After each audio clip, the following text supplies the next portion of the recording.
Dati pang itinuturo sa atin na 8 oras ang ideal na haba ng tulog. Pero sa dami ng kailangan gawin at iba pang responsibilidad sa araw-araw, sapat ba ang tulog ng mga Pinoy? Mga 6.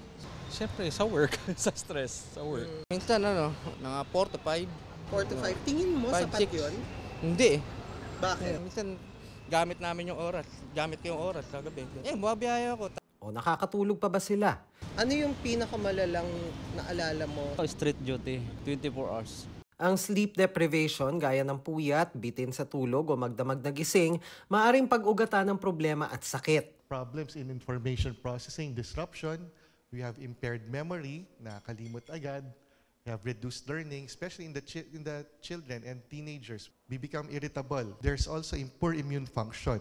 People who have chronic sleep deprivation are prone to have diseases. And there's also increased pain perception, an increased risk for accidents and falls. It's somewhat of a superpower for humans, for all organisms actually. It's our way of surviving. Without sleep, we die.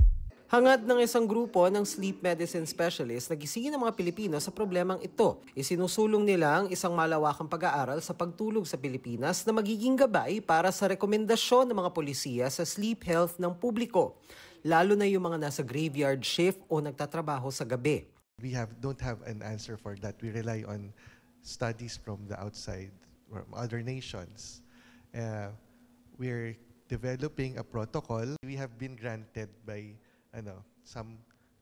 our partners for that study.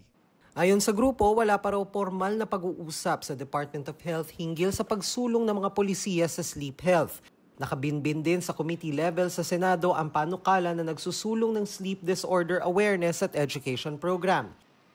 Para maging mas maayos ang tulog, ayon sa Centers for Disease Control and Prevention ng Amerika, ilan sa mga pwedeng gawin ang subukang matulog at gumising sa parehong oras araw-araw. Huwag gumamit ng electronics tulad ng cellphone 30 minuto bago matulog at regular na mag-exercise at kumain ng tama. Para sa GMA Integrated News, Dano Tingkung ko, nakatutok 24 oras.